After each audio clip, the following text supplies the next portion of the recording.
In particular, we need to talk honestly about the provision and the funding of public safety.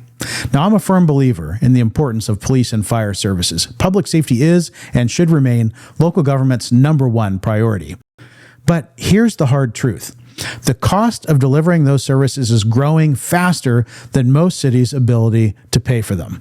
Personnel costs driven by salary increases, overtime, and pension obligations continue to rise year after year.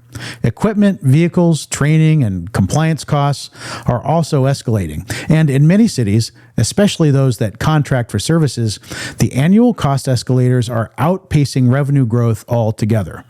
Public safety often accounts for 50%, 60%, even 70% of a city's general fund. And when it grows unchecked, it begins to crowd out everything else.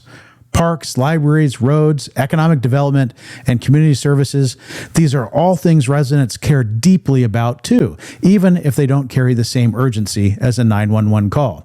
So we have to ask the question, are our current funding models sustainable? Can we keep layering new cost onto the general fund and expect to maintain balanced budgets without sacrificing other essential services? At some point, something has to give.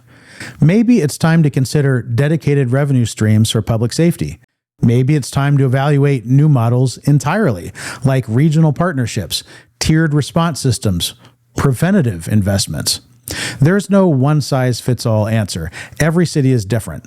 Political will, community expectations, existing contracts, all of it factors in. But doing nothing is no longer an option. So let's have the conversation now.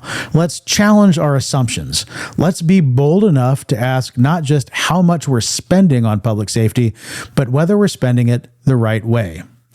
We won't solve these challenges overnight, but what we can do is start leading with greater clarity, courage, and honesty, especially when it comes to the conversations we've been avoiding for too long. Because at the end of the day, this isn't just about finance, it's about leadership.